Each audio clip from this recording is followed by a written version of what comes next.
কোন কবরে নাফরমানকে যখন নেওয়া হয়, আমি নিজে এই হাদিস পড়াইছি, আল্লাহর নবী সাল্লাল্লাহু আলাইহি সাল্লাম বলে কোন পাপীকে যখন কবরে নেওয়া হয়, কবরের ভিতরে না, কবরে নেওয়া হয় যখন, তার লাশ যখন কাঁধে নেওয়া হয়, এই কাঁধে অবস্থায় নাফরমান আর পাপী আপন স্বজনরা যখন তার লাশ কাঁধে নেয় খাটের মধ্যে, আল্লাহর কসম নবী বলে সে এমন বিকট চিৎকার করে, ইয়া ওয়াইলাতা ইয়া লাইতাহা, হে আফসোস আমার স্বজন, আমার ইলা আইনা কাদ্দামতুমুনি, আরে ফুত তুই আমারে কই নিচ্ছিস, আমার সন্তান,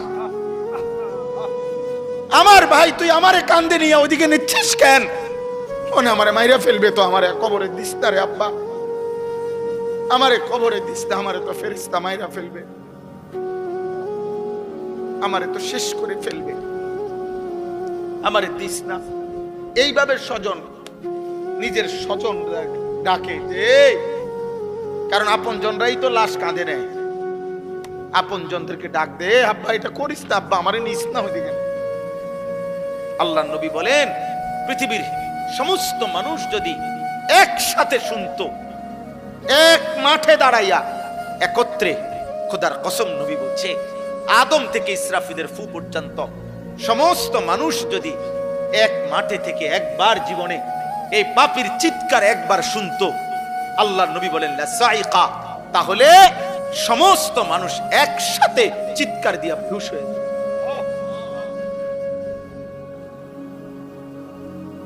তোমরা মস্কারি মনে করছো, শেষ পর্যন্ত দিন শেষে মিলাইয়া দেখো অর্জন তো কিছুই নাই। যত নারী দেখছো কেউ তোমার আপন না, মোবাইলের নর্তকী তো তোমার না, নর্তকী তো তোমারে ধোকা দিছে, আব্বা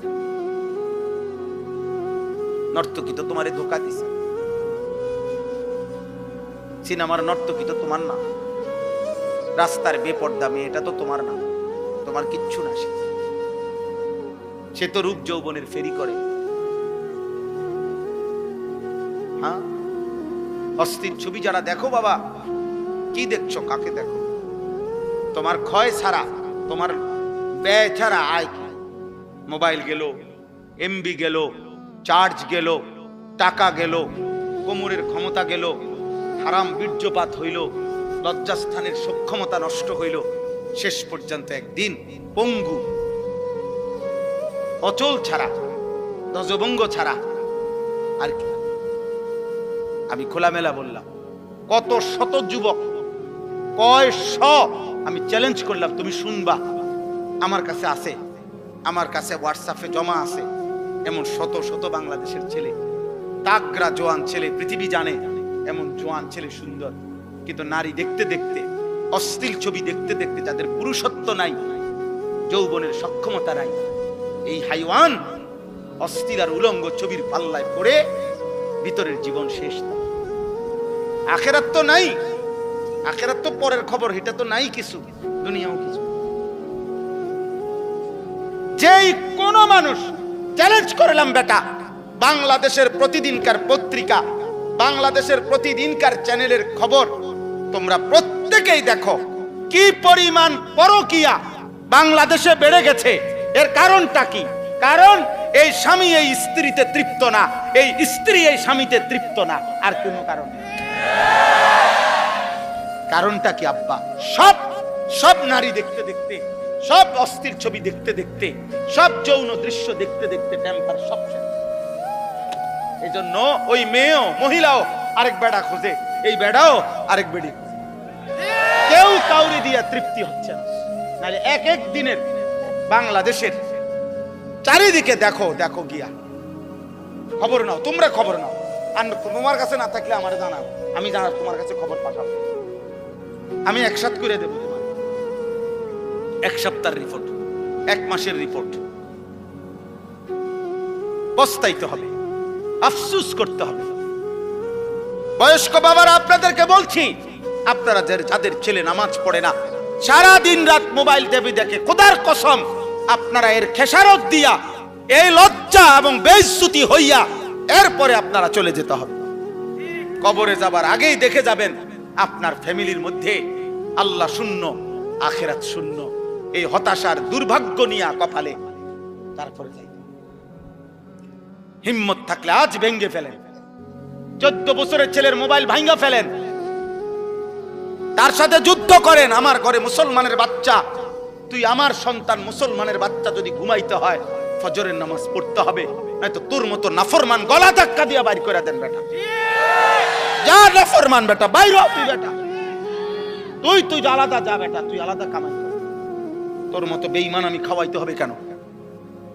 তুই তো আল্লাহর দুশমন। সেদিন এক অভিভাবক কাইন্দা দিছে, একজন অভিভাবক আমার কাছে আইসা বলছে, হুজুর আশ্চর্য, আপনার সর্বোচ্চ 12 থেকে 13 বছর হবে, আপন ঘর থেকে 2 লক্ষ টাকা চুরি করে নিয়ে গেছে, নিয়া 60টা মোবাইল।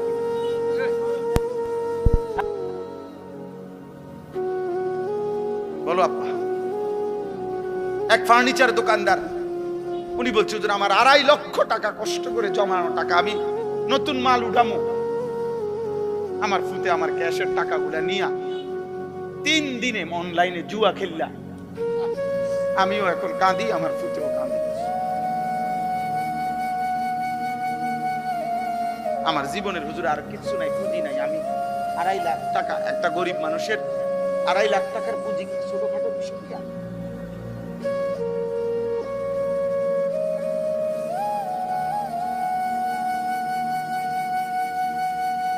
হ্যাঁ, এই জন্য আব্বা একদিন অভাবে পড়বে না। বারবার অভাব মনে করাই দিছে।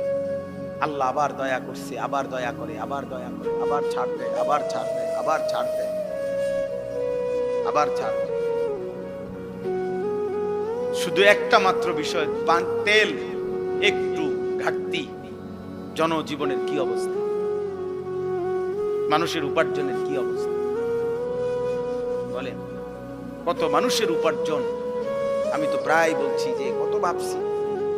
ঢাকা শহরে হাজার হাজার ছেলে এখন ইদানিং কালে যারা মোটরসাইকেল দিয়া উপার্জন করে প্রতিদিন, মানে মোটরসাইকেল দিয়ে তাদের কামাই, হ্যাঁ ওভার পাঠাও এগুলা দিয়া, তাইলে এই ছেলেগুলোর ফ্যামিলি চলে, বউ বাচ্চা চলে। অনেকে আশা ভরসা করে শহরে বাসা লইছে, ছোট্ট বউ বাচ্চা নিয়ে চলতেছে, এই ছোট ইনকামটা দিয়া মার মুখে হাসি ফুটে। তাহলে এরা যদি 15 দিন তেল না পায়, তার ফ্যামিলি চলবে কি? আর আমাদের ছেলে পেলেদের চেহারা দেখলে বোঝা যায় অসভ্য, এমন অসভ্য যে পৃথিবীতে দুর্ভিক্ষ আসুক, মহামারী আসুক, আমার উপরে যদি আসমানও ভাঙ্গা পড়ে হুজুর, আমি আমার নারী নর্তকী মোবাইল ছবি দেখা থেকে 1 সুতা নড়বো না। আল্লাহরে বলেন আপনারা হুজুররা যদি বলিয়া আল্লাহরে আমগো মাথার উপরেও যদি আযাব দেয়, আমি আল্লাহরে সেজদা দেব না, দেবই না। আপনি আরো কইলো দিতাম, আমি নামাজ পড়তাম না। সাফ কথা।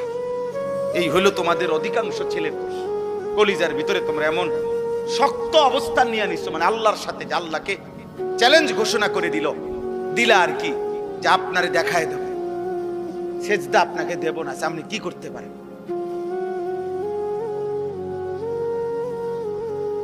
ঠিক আছে আব্বা, চলো, কোনো সমস্যা নাই, কেউ কারোর জন্য থামবে না। এই পৃথিবীতে এর চাইতে বড় বড় পাপীরা ধ্বংস হয়েছে না? এই দেখেন আল্লাহ তাআলা বলেন, আমিনতুম মান ফিস সামাই আন ইয়াখসিফা বিকুমুল আরদা ফাইদা হিয়া তামুর।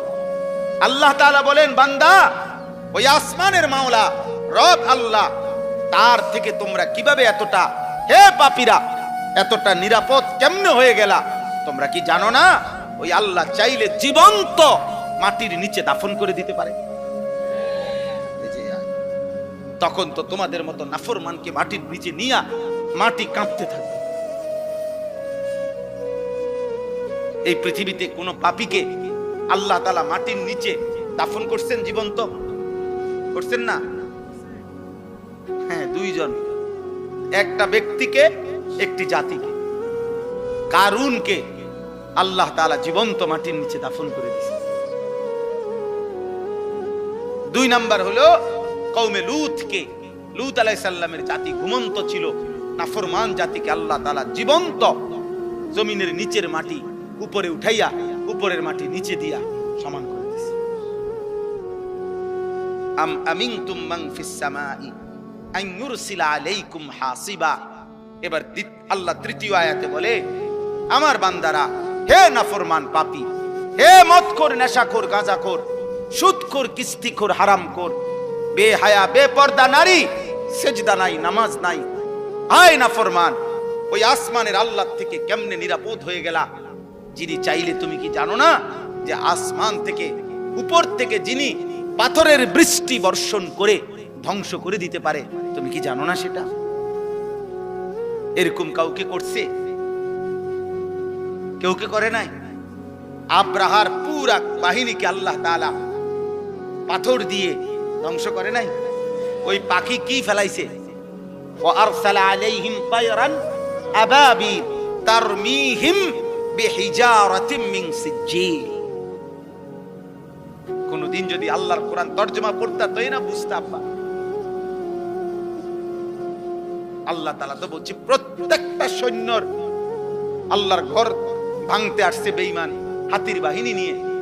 পাখিগুলো আল্লাহর কুদরতে প্রত্যেকে পাথর ফেলছে, ছোট্ট ছোট্ট পাথরের কণা। আল্লাহ তাআলা বলেন, কোন গরু ঘাস খড়কুটা খাইয়া চাবাইতে চাবাইতে চাবাইতে চাবাইতে চাবাইতে যখন আর ভুসি বানাইয়া ফালাইয়া দেয়, ভুসি বানাইয়া একবারে জুরা দ্বারা বানাইয়া, আল্লাহ বলেন এই বেঈমানগুলো এই ছোট্ট পাথরের আঘাতে মাথার চুল মাথার উপর থেকে এরকম ধ্বংস হইতে হইতে একদম ভুসির মতো, ভুসি গরুর খাওয়াইন না, ভুসির মতো হয়ে ফাজআলাহুম কাআসফিম মাকুল, ভুসির মতো। আর হলো ওই কওমে লূত, এই যাদেরকে আল্লাহ প্রথমত মাটি উল্টাইয়া দিছে, দ্বিতীয়ত তাদের উপরে পাথরের বৃষ্টি বর্ষণ করে ধ্বংস করেছে। আল্লাহ তাআলা বলেন, ফাসাতা'লামুনা কাইফা নাযীর, তখনই তোমরা জানতে পারবে যদি আমি আযাব দিয়ে থাকি, তখনই বুঝবা তোমরা আমি আল্লাহ তাআলার ভয় প্রদর্শনটা কেমন ছিল।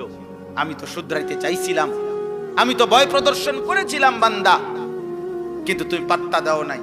আর যদি সত্যি সত্যি আযাব আর মুসিবত এসেই পড়ে, সেদিন তুমি টের পাবা আমি আল্লাহ তাআলার পক্ষ থেকে ভয় প্রদর্শনের কথাটা শোনা কতটা গুরুত্বপূর্ণ ছিল। সর্বশেষ কথা হলো, ওয়ালাকাদ কাযযাবাল্লাযীনা মিন ক্বাবলিহিম ফাকাইফা কানা নাকির। আল্লাহ তাআলা বলেন, হে পৃথিবীবাসী, তোমরা যে যেখানে পাপ করছো, আমি কিংবা আপনি, যুবক ভাই তোমরা কিংবা বয়স্করা, পর্দার আড়ালের মা কিংবা বোন, আল্লাহ আমাদের সবাইকে বলছে, তোমরা যে যেখানে পাপ গুনাহ করছো, নাফরমানি করছো, তোমাদের কাছে আমি আল্লাহ বলতে চাচ্ছি বান্দা, ইতিপূর্বে যারা আমি আল্লাহ তাআলার একটা একটা কথাকে মিথ্যা মনে করেছে, আমার নাফরমানি করেছে, তোমরা প্রত্যেকে ইতিহাসের পাতা থেকে খবর নাও তাদের পরিণতি কি হয়েছে। ফাকাইফা কানা নাকির, আমার বিরুদ্ধাচরণ করার দ্বারা ফেরাউনের কি হয়েছিল, নমরুদের কি হয়েছে, শাদ্দাদের কি হয়েছে, কারুনের কি হয়েছে, নূহ আলাইহিস সালামের কওম কেন ধ্বংস হয়েছে, হুদ আলাইহিস সালামের কওম, শুআইব আলাইহিস সালামের কওম, সালেহ আলাইহিস সালামের কওম। আল্লাহ বলেন, এভাবে একবার দুইবার না তো বান্দা, এই পৃথিবীতে তো আমি বারবার বারবার বারবার বারবার বারবার দেখাইছি, বারবার দেখাইছি পাপীর পরিণতি কি হয়েছে। এতগুলো ঘটনা, এত ইতিহাস, এত তথ্য, এত রেফারেন্স, এতবার ঘটনার পুনরাবৃত্তি করার পরেও তুমি একবারও ভাবলা না, তুমি পাত্তাই দিলা না কথাটা। আল্লাহ আমাদেরকে বুঝ দান করেন। অতএব আজকে সমস্ত কিশোর যুবক ছেলে বাবা সবার কাছে আমার অনুরোধ, প্রিয় ভাই, পৃথিবীর অবস্থা এ দেখবা একবার লাগে একবার ছুটে, যুদ্ধ একবার বাঁধে আবার ছুটে, কিন্তু এই সব কিছু এটাই ভবিষ্যৎবাণী করে যে অচিরেই সারা পৃথিবীব্যাপী তীব্র ক্ষুধা, দারিদ্র, অভাব এবং সারা বিশ্ব এই যুদ্ধের প্রভাবে প্রভাবিত হবে। এভাবেই প্রত্যেকে নিয়ম হলো, রাসূলুল্লাহ সাল্লাল্লাহু আলাইহি সাল্লাম হাদিসে স্পষ্ট বলছে, ফিতনার জামানায় যে ফিতনার দিকে উকি দিবে, নবীজি বলছে মানে উকি দিয়ে কি হইছে রে সাই, আল্লাহ রাসূল বলছে ভাবে উকি দিলেও ফিতনাই ওই ব্যক্তিকে টেনে ফিতনার মধ্যে জড়ায়। উনি গেছিল এমনি কি হইছে, এই বেটা তুই কি হইছে কিতা পারে তোর কি, আর কি তো আমরা সেতেন কা, আমি আমাদের কইলাম কত কথাটা না জিগাইলাম কি হইছে, আমি এই লাগিয়া গেল মানে এরো ঢুকাই, বুঝেন না কথাটা। এবারে উনি গেছে, হ্যাঁ এবার উনি গেছে আও কিছে, এবার উনার মানে উকি দিছে, উনি শুধু ঘটনাটা শুনতে চাইছে, উনারও কি করে দিছে আল্লাহ রাসূল। এটা ফিতনার জামানায় কেউ যদি ফিতনার দিকে উকিও দেয় তো ফিতনা তাকে টেনে কি করে লাইব, ভিতরে ঢুকায়। নবীজি সাল্লাল্লাহু আলাইহি সাল্লাম বলছেন, কিছু মানুষের অন্তর থাকে উল্টানো কলসির মতো। এটা বিশুদ্ধ হাদিস। উল্টানো কলস এবং উল্টা কলসির উল্টা পাতে উল্টা অংশে একে তো উল্টাইয়া রাখছে, আবার আলকাতরা দিয়া মাইখা দিছে, যাতে এক ফোঁটা পানিও, এই দেখেন এখানে এটা এই 1-2 ফোঁটা পানি আছে, একটু আগে পানি পড়লো যে, এটা হলো এই কাগজটা শুষা একটু নরম এই জন্য, কিন্তু এটা আলকাতরা মাখানো থাকলে এক ফোঁটা পানিও এটার মধ্যে জমে না, অনেক লাগেও না। তো আল্লাহ নবী সাল্লাল্লাহু আলাইহি ওয়াসাল্লাম বলেন, কিছু নাফরমানের দিল এমন যে দিলটা উল্টানো আলকাতরা মিশ্রিত কলসির মতো। লা ইয়ারিফু মারুফান ওয়ালা ইউনকিরু মুনকার, এই শব্দটা বলছে নবীজি। ওই দিল এত নাফরমান, এত বদনসিব, কোন নেক কাজই তার কাছে নেক কাজ মনে হয় না, কোন গুনাই গুনাহ মনে হয় না, কি বলে কি কয় তার কোনো হিসাব নেই, কোনটা আদেশ কোনটা নিষেধ, এই যে একটা পার্থক্য আলাদা বুঝা, যে এটা আমার জন্য আল্লাহর হুকুম, এটা আমার জন্য আল্লাহ তাআলার নিষেধ, এই বুঝটুকু আর বুঝে না। সে চলতেছে, খাইতেছে, ঘুমাইতেছে, পেশাব পায়খানা করতেছে, লজ্জাস্থানের চাহিদা পূরণ হইতেছে, এবার এটা হালাল ভাবে না হারাম ভাবে, বৈধ না অবৈধ, এই পার্থক্যের কোনো দরকার নেই। যেমনে আসুক, টাকা হইলে হইছে, কষ্ট করছি, পরিশ্রম করা টাকা, ঠিক আছে, এটাও নিল, সুদের টাকা এটাও নিল, কিস্তির টাকা এটাও নিল, মিছা কথা কইও কতদূর নিছে, ওজনে কম দিয়েও কতটুকু নিছে, সব মিলাইয়া 10 লাখ, সব মিলাইয়া 1 লাখ, সব মিলাইয়া ভালো মন্দ পেশাব পায়খানা মিল্লা, পাক নাফাক হালাল হারাম মিলে 10,000 টাকা। এই যে এই মানুষগুলো, এরা বদনসিব, দুর্ভাগা, যার কাছে সব একরকম, মাকেও দেখে, বোনকেও দেখে, স্ত্রীকেও দেখে, এদেরকে দেখা হালাল, আবার মোবাইলে টেলিভিশনের নর্তকীও দেখে, অশ্লীল ছবিও দেখে, উলঙ্গ নারীও দেখে, বেহায়া নারীও দেখে, এই দুইটাই তার কাছে বরাবর। হালাল হারামের আলাদা কোনো পার্থক্য নাই, যখন যেটা সামনে পাইছে এটাই দেখছে, যাই পাইলাম তাই নিলাম, যাই পাইলাম তাই খাইলাম, যাই পাইলাম তাই ভোগ করলাম। দুনিয়া মানে ভোগ করছি, জীবন মানে উপভোগ, জীবন মানে আব্দুস শাহওয়াত, লজ্জাস্থানের গোলাম। কিছু নাফরমান আছে যার জীবনটা হলো সে মূলত আসলে লজ্জাস্থানের গোলাম, অর্থাৎ তার লজ্জাস্থানের যত চাহিদা এটা পূরণের জন্যই তার জিন্দেগির সারাদিনের আয়োজন। এই মোবাইল টিপতেছে, নারী দেখতেছে, ছবি দেখতেছে, নাটক দেখতেছে, বেপর্দা নারী দেখতেছে, বন্ধুদেরকে নিয়ে নোংরা নারীকে কেন্দ্র করে অসৎ কথাবার্তা বলতেছে, সবকিছুর মাকসাদ কি? ওই লজ্জাস্থানের চাহিদা। এই আব্দুস শাহওয়াত, এ মূলত লজ্জাস্থানের গোলাম, এ নিকৃষ্ট গোলাম। এই জন্য এটা বললাম আর কি, দিল এমন বানাইতে নাই, এমন দুর্ভাগা হইতে নাই। কুরআনুল কারীম আল্লাহ তাআলা বলছে, ফাযাক্কির ইন্নামা আনতা মুযাক্কির। নবীজিকে আল্লাহ বলছে, বন্ধু প্রতিনিয়ত আপনি উপদেশ দিতে থাকেন, আর এটা মনে রাখবেন আপনি শুধুই কেবল একজন উপদেশ দানকারী। লাস্তা আলাইহিম বিমুসাইতির, আপনি তাদের উপরে শাসক নন, আপনি কোনো জল্লাদও নন, আপনি কোনো শাসকও নন যে যদি আল্লাহর কথা না মানো, সেজদা এখন না দাও তো কল্লা ফালাই দেবো, ফাঁসি দিয়ে দেবো এখন। আল্লাহ বলছেন, না নবী, আমি আপনাকে এমন বানাই, আপনাকে কি বানাই নাই, এমন বানাই নাই। আপনি শুধুই কেবল দিন রাত মেহনতের সাথে, আন্তরিকতার সাথে উপদেশ দান। কেউ না মানুক, আপনার সমস্যা নাই, এটা নিয়ে আপনি ঘাবড়াবেন না, আপনি ঘাবড়াবেন না। কেউ না মানুক, একজনও না শুনুক, কোনো সমস্যা নাই। আপনাকে এটা দেখতে বলি না, আমি বলছি আপনাকে বলতেন। আপনাকে বলছি উপদেশ দিতে, কে কি হবে না হবে, কদ্দুর কি পরিবর্তন হবে সেটা আমি দেখব। ইন আলাইকা ইল্লাল বালাগ, কোরআন শরীফের আয়াত। আল্লাহ বলছে নবী আপনার দায়িত্ব আর কিছুই নয়, শুধুই শতভাগ আমানতদারির সাথে পৌঁছানো। আপনি পুরা হক আদায় করে পূর্ণ পৌঁছাইবার ক্ষেত্রে খামখেয়ালি করবেন না, লুকোচুরি করবেন না, ঠিক যা বলছি তা পুরা বলেন। ইয়া আইয়ুহার রাসূল বাল্লিগ মা উনজিলা ইলাইকা মির রাব্বিক, হে আমার রাসূল আপনার রবের পক্ষ থেকে যা কিছু নাজিল হয়েছে তা পূর্ণ, মা উনজিলা যা কিছু নাজিল হয়েছে সব আপনি পৌঁছায় দেন। আল্লাহ তাআলা বলছেন বন্ধু বিষয়টা আমি দেখব, ইমানদার হবে কে হবে না কে। কাউকে আপনি 30 বছর বললেও ইমান আনবে না, কাউরে একবার বললেও ইমান আনবে, এটা আমার ফয়সালা। আবু তালেব নবীজি সাল্লাল্লাহু আলাইহি সাল্লামের খেদমত করছে, আবু তালেব নবীজির চাচা, 38 বছর, 38 বছর একটা, কিন্তু ইমান জোটে না, মালিকের ফয়সালা ছিল। আবু বকর সিদ্দিক রাদিয়াল্লাহু তাআলা আনহুকে শুধু একবার নবীজি বলছে, প্রথমবার বলাতেই উনি কালেমা পড়ে মুসলমান হয়েছে, দ্বিতীয়বার বলে নাই, একবারই বলছে, একবারই সই, একবারই তিনি ঈমান আনতার। তাহলে ফয়সালা আসলে কার? কেউ 38 বছর খেদমত করলো নবীজির, আল্লাহ ঈমান দিল না, আর ওই আরেকজন তরবারি নিয়ে যাইতেছে হত্যা করবে নবীকে, আল্লাহ বলছে আমি হেরে ঈমান দিলাম। আরে কি কর, ওমরকে কেন ঈমান দিলেন? ওমর কি তখন যাচ্ছিলেন নবী সাল্লাল্লাহু আলাইহি সাল্লামকে হত্যা করার জন্য না?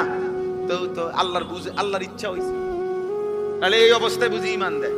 আর ওই বেটা এত খেদমত করে ঈমান পাইল না, বিষয়টা কি? সব আল্লাহর ফয়সালা। এজন্য আমরা ঘাবড়াই না, যখন যেটুক সুযোগ পাই বলতে চেষ্টা করি। বলার উদ্দেশ্য এটাই, এ জনপ্রিয়তা দিয়েই বা কি করবো, জনপ্রিয়তা না থাকলেই বা কি সমস্যা। আমি আজকে আলহামদুলিল্লাহ মনে করেন আল্লাহর দয়ায় 22 বছর হয় ওয়াজের বয়ান করি, আল্লাহর রহম। তো আমি তো 22 বছর ধরে এই এত পরিচিতি ছিল না, বুঝেন নাই কথা। আজ থেকে 20 বছর আগে যারা ওয়াজ শুনছে তারা তো আমার নামও জানে না, তা আমি তো এই সময় ওয়াজ করছি। তো আমি তো ওই সময় ভাত তরকারি খাইছি, 3 বেলায় খানা খাইতাম। আগেও আমি 3 বেলায় ভাত খাইতাম, সকালে নাস্তা করতাম, দুপুরে ভাত খাইতাম, রাত্রেও ভাত খাই, এখন এইভাবে খাই, বুঝছে? আগেও খাটে ঘুমাইতাম, তাইলে কিচ্ছু আসে যায় না। এই জন্য দোস্ত এটা জরুরি যে আল্লাহর কথা মনোযোগ দিয়ে শোনা, আখিরাতের কথা মনে পড়া, কবরের কথা মনে পড়া, জাহান্নামের কথা মনে পড়া। আহা, এই দিল যদি মনে পড়ে, আল্লাহ তাআলা বলছেন এই সূরার মধ্যে, কুল হুয়াল্লাযী আনশাআকুম, সূরা মুলক যে সূরা আমি পড়ছি, আল্লাহ তাআলা বলেন, হে নবী বলেন আল্লাহই তোমাদেরকে সৃষ্টি করেছেন। ওয়া জাআলা লাকুমুস সামআ ওয়াল আবসারা ওয়াল আফইদা, তোমাদের কান, তোমাদের চোখ এবং তোমাদের দিল আল্লাহই দিয়েছেন, আল্লাহই দিয়েছেন। জীবনের সবচেয়ে বেশি অর্জন হয় তোমাদের এই 3 জিনিস দ্বারা। অসংখ্য জিনিস তোমরা শিখতে পারো, জানতে পারো, বুঝতে পারো কান দিয়ে শুনে। কোটি কোটি জিনিস, অগণিত জিনিস তোমরা এই চোখ দিয়ে দেখে বুঝতে পারছো। আর এই অন্তরে তোমাদের হাজার হাজার কোটি কোটি ভাবনা, পরিকল্পনা, প্ল্যান তোমাদের এই অন্তরের মধ্যে আছে। এটা দিয়ে তোমরা প্রস্তুতি নিচ্ছ, বুদ্ধি খাটাইতেছ, প্ল্যান প্রোগ্রাম করতেছ, সব দিলে দিলে ধীরে ধীরে। আমাদের জবানের চাইতে বেশি কথা আমাদের দিলে আছে, ঠিক না? আমরা বলি না যে বেটা সব বলতে পারি নাই, অনেক কথাই বুকে জমা আছে, অনেক কথাই, অনেক ঝড় তুফান। ওই কোটা আন্দোলনের সময়, বৈষম্য আন্দোলনের সময়, আমাদের এই যে 24-এর আন্দোলনের সময় একটা স্লোগান ছিল এরকম, বুকের ভিতর অনেক ঝড়, বুক পেতেছি গুলি কর। তার মানে আমাদের অনেক ব্যথা আছে কলিজা। ওই ছেলেরা এটা বুঝাইতে চায় আমরা দীর্ঘদিন যাবৎ বৈষম্যের শিকার, জুলুমের শিকার। আর এই মজলুমরা সব একত্র হওয়াতে জালেম ভাগতে হয়েছে। হ্যাঁ, বাস্তব, এটাই সহজ হিসাব। অনেক মজলুম একসাথে হয়ে গেছে, ফলে জালেম চলে যেতে হয়েছে। এটাই বাস্তব। এই প্রতিবারই ইতিহাস এভাবে ঘুরে ঘুরে আসে। যখনই জালেম সীমা লঙ্ঘন করে, মজলুমের আহাজারিতে জালেম ধ্বংস হয়েছে। সময় নেয় আর কি, কখনো কারো জন্য 20 বছর, কারো জন্য 200 বছর, কারো বেলায় 40 বছর, কারো বেলায় 400 বছর সময় নেয়। এতটুকু সময়ের ব্যবধান হয়, কিন্তু জুলুমের ধ্বংসই হয়। জুলুমের কি হয়? পাপী লজ্জিতই হয়, নাফরমান ঘৃণিতই হয়। সময়ের ব্যবধান হয়। আজকে হয়তো তোমার ব্যাপারে কেউ টের পায় না, বাকি টের পাবে। তোমার অসভ্যতা, চরিত্রহীনতা টের পাবে। অফিকা উয়ুবুন ওয়ালিন্নাসি আয়ুন। আরবি ভাষার একটা প্রবাদে, আরবি ভাষায় বলে, তোমারও দোষ আছে, মানুষেরও চোখ আছে। বলে যে মনে রাখো, তোমারও দোষ আছে, মানুষেরও কি আছে? হ্যাঁ, মানুষ ঠিকই দেখে, মানুষ ঠিকই মন্তব্য করে, মানুষ যা বুঝার সব বুঝে। কে বেয়াদব কে মুআদ্দাব সবই বুঝে।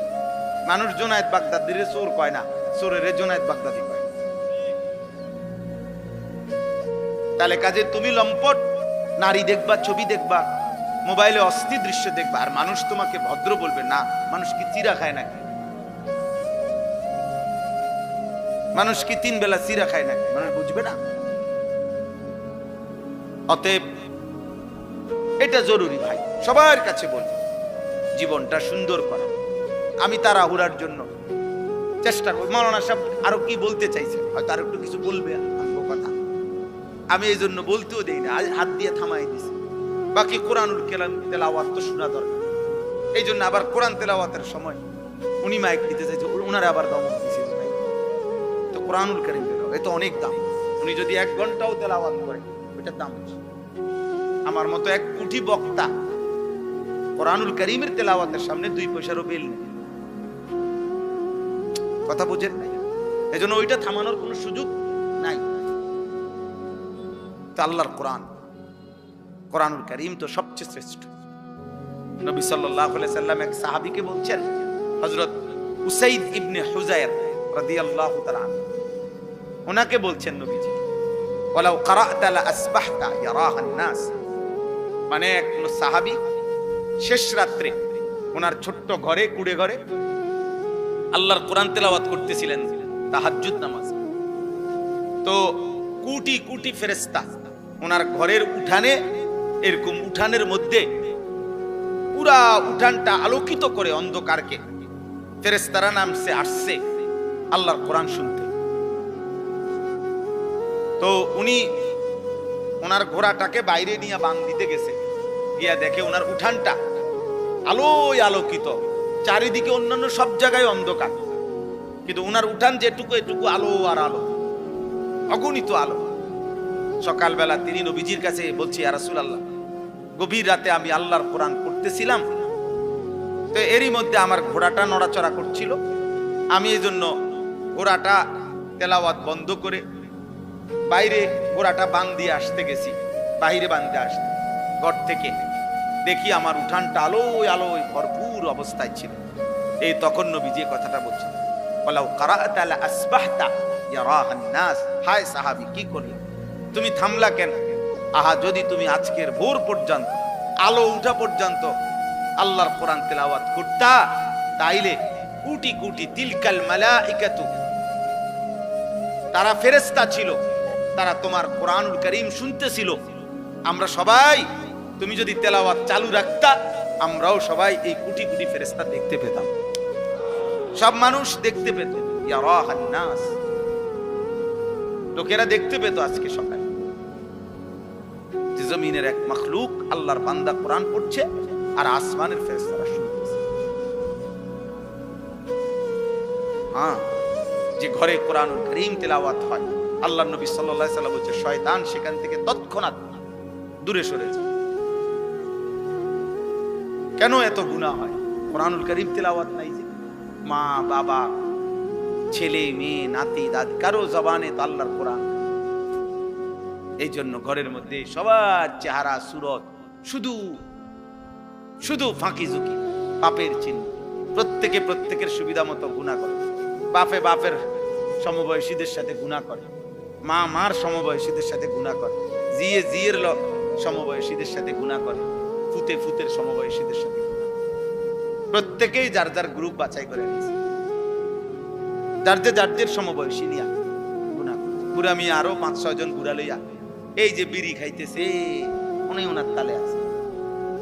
মহিলা পাশের ঘরের 3-4 ঘরের ভাবিদেরকে নিয়ে বেহুদা গল্প করতেছে, বেহুদা কাহিনী বলতেছে, একটা 3 পিসের ঘটনা কইতেছে, এটা সবাই শুনতেছে, এটার উপরে আবার কথা বলতেছে।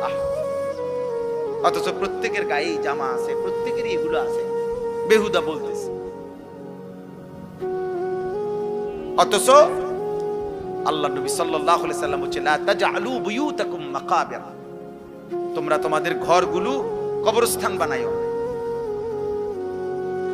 কবরস্থান বানিয়ে ফেলো না।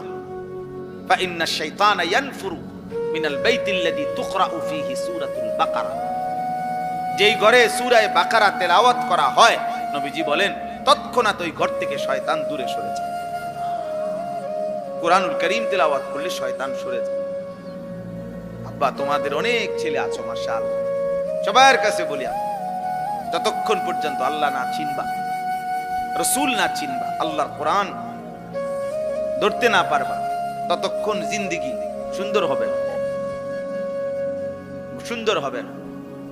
এই সারাক্ষণই মন চাইবে, যতই বলি কাফের মুশরিকদেরটাই ভাল লাগবে, কারণ তুমি তো ঈমান আমল হওয়ার জন্য যা পাথেও আপনি তো সেটা গ্রহণই করেন। আপনি পানির গ্লাস নিয়ে বইয়া থাকলে তো চায়ের মজা পাবেন, আপনাকে তো চা পাতা চিনি পানি মিশাইতে হবে, মিশাইতে হবে। অতএব আমি তো আমার জীবনে সেজদা মিশাইতে হবে, আল্লাহর কোরআন পড়তে হবে, নাই তো আমার মধ্যে আখিরাতের কথা মনে পড়বে কেমন? কবরের ভয়, জাহান্নামের ভয় আসবে কিভাবে? যেভাবে আসে সেটা তো আমি গ্রহণই করলাম আমার জীবনে। মোবাইল টিপলে আল্লাহর কথা মনে পড়বে কেমন? বিড়ি সিগারেট খাইলে আল্লাহর কথা মনে পড়বে কেমন? কথায় কথায় গালিগালাজ করলে আল্লাহর কথা মনে পড়বে কেমন? সুদ কিস্তি হারামের উপরে থাকলে আল্লাহর কথা মনে পড়বে কিভাবে? আব্বা বলেন, জওয়ান ভাই বলেন, বুড়ো ভাই বলেন, পর্দার আড়ালের মা বোন বলেন, আখিরাতের কথা মনে পড়বে কিভাবে? আল্লাহ তো কোরআন এই জন্য বলছে, সায়াযাক্কারু মান ইয়াখশা, যার কলিজায় আল্লাহর ভয় আছে। আপনি বললে, নবীজিকে বলছে, আপনি বললে সে উপদেশ গ্রহণ করবে। ওয়ায়াতাজান্নাবুল আশকা, আর যে বদনসিব, যার দিলের মধ্যে আল্লাহ আখিরাত পরকাল বলতে কিছুই নাই, তো আল্লাহ তাআলা বলেন আপনি যতই বলেন সে দূরে সরবে। আমি এতটুকু কথা প্রথম মনে করাইলাম, আমাদের প্রত্যেকের আন্তরিকতা থাকা দরকার। এই ওয়াজ না শুধু, সব সময় আল্লাহর কথার প্রতি, কোরআনের প্রতি মনোযোগ না থাকলে, আগ্রহ না থাকলে, দিল না থাকলে দোস্ত হবে না। ইন্না ফি যালিকা লাযিকরা লিমান কানা লাহু কলবুন আও আলকা আস-সামআ ওয়া হুয়া শাহীদ। আল্লাহ তাআলা বলে, নিশ্চয়ই এই কোরআনের মধ্যে তার জন্য উপদেশ রয়েছে যে 3 জিনিস একত্র করে, অন্তর, কান এবং চোখ। শাহীদ মানে উপস্থিত, যে সশরীরে উপস্থিত, তো উপস্থিত মানে যে তার চোখ খোলা সামনে। আল্লাহ তাআলা বলেন দিল মানে অন্তর, কান এবং চোখ, এই 3 জিনিস যে একত্র করবে আমার কোরআন, তার জন্য উপদেশ আছে, তার জন্য উপদেশ আছে। কোরআনুল কারীম, কোরআন সুন্নাহর ইলম, আমরা ছোটবেলায় মাদ্রাসায় পড়ছি, জু গায়রাতিন, খুব আত্মসম্মানওয়ালা, হয়তো বাংলা অঙ্ক ইংরেজি বইয়ের মতো না পড়া। কোরআন সুন্নাহর ইলম জানতেন কারো কাছে ধরা দেয় না, জানতেন কারো কাছে ধরা, লা ইউতিকা বা'দাহু হাত্তা তু'তিয়াহু কুল্লাক। আমরা ছোটবেলায়, এটা আরবি ভাষার গুরুত্বপূর্ণ কিতাবের কথা, যে তুমি যদি কোরআন সুন্নাহর ইলমের জন্য নিজেকে পুরা সঁপে দাও, উৎসর্গ করে দাও, বিলীন করে দাও, তাহলে ইলম তোমাকে কিছু দেবে, কোরআন সুন্নাহ কিছুটা ধরা দিবে, নিজেকে পুরা সঁপে দিবে।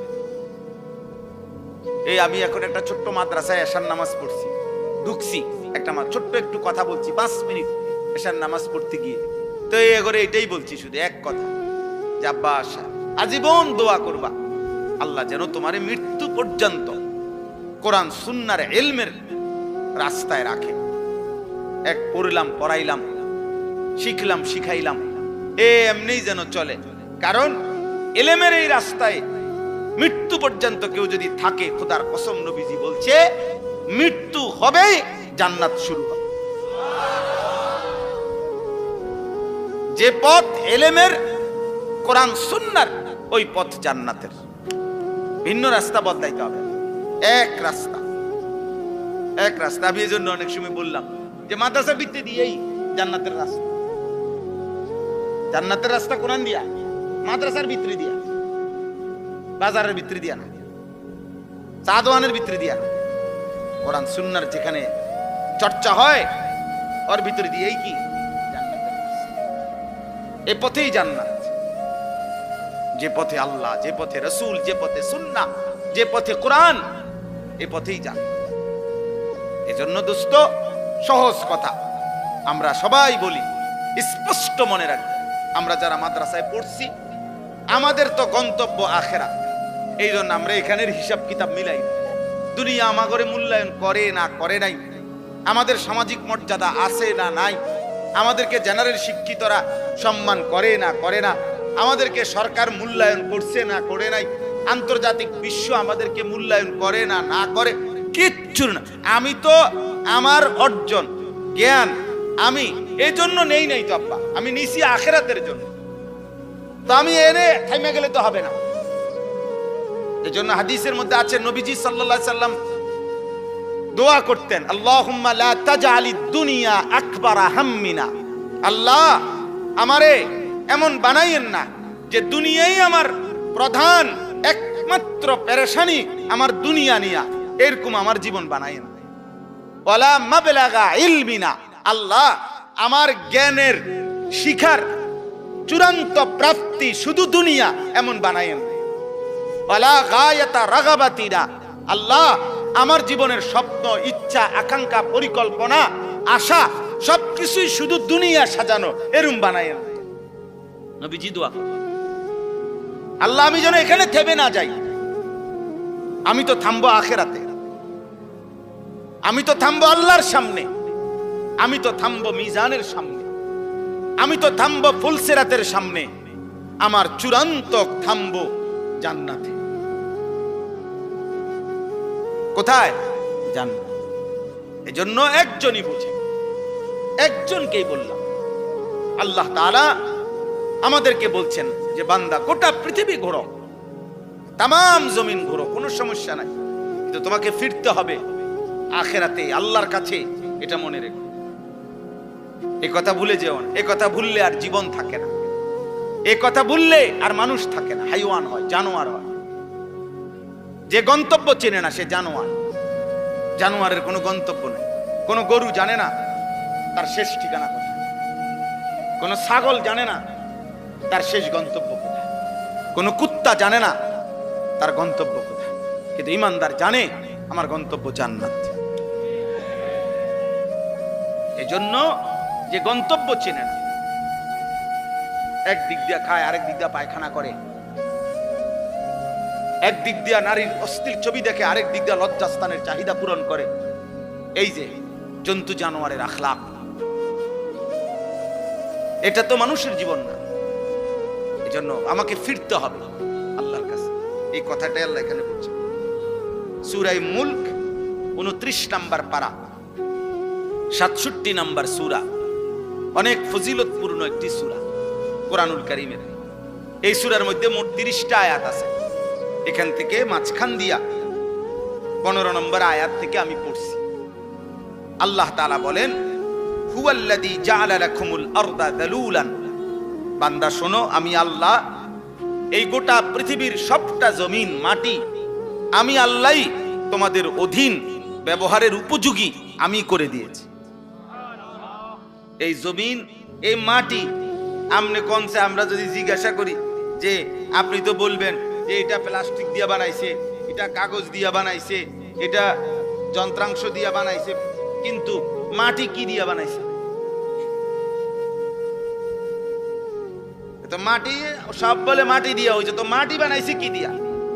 তো এটা তো কোনো কথাই না। আল্লাহ বলেন ঠিক যা উপাদান দিয়ে আমার প্রতিটা বান্দা ইসরাফিলের ফু পর্যন্ত এই মাটি ব্যবহার করতে পারবে, ওই রকম যোগ্যতা গুণাগুণ উপাদান দিয়েই আমি আল্লাহ মাটিকে বানাইছি।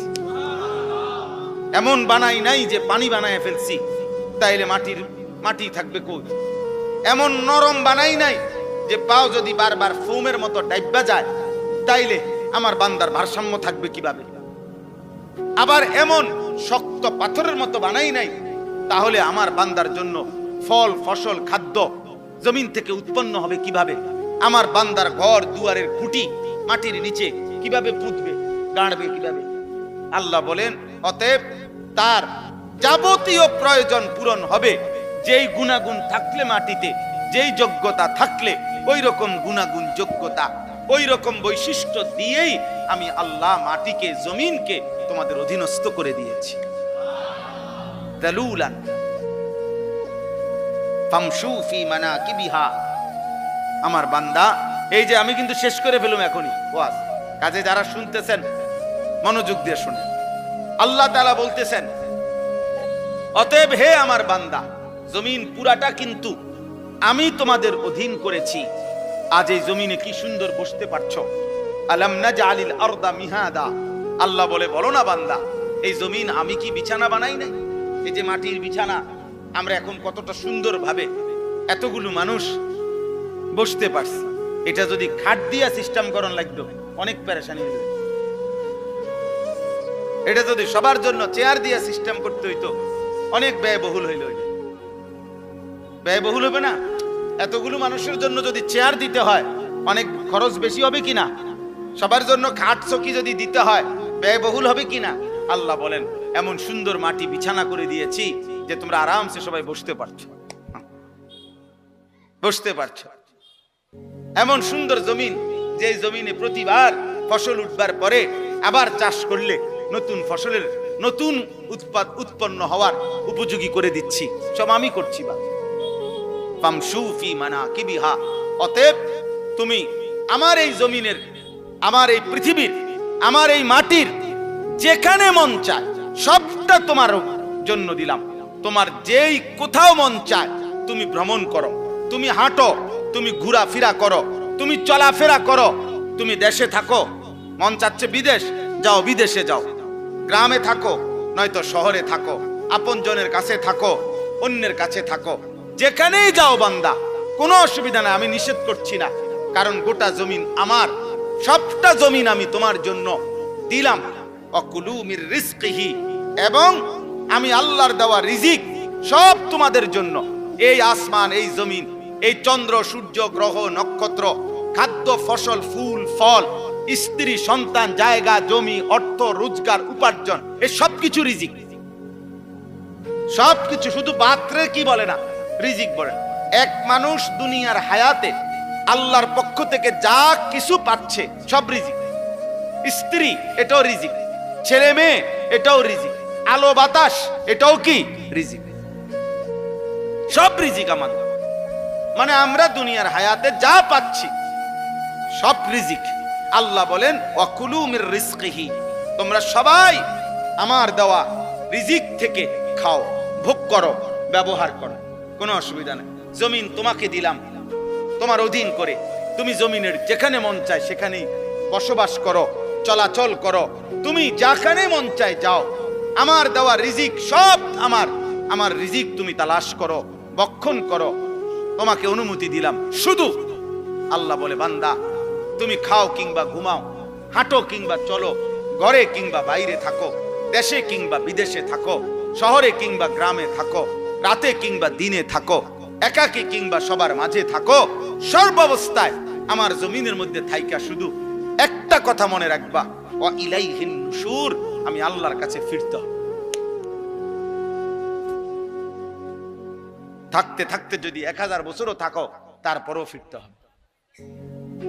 আমা হুয়া বিমুজাহজিহি মিনাল আযাবি আন ইউআম্মার।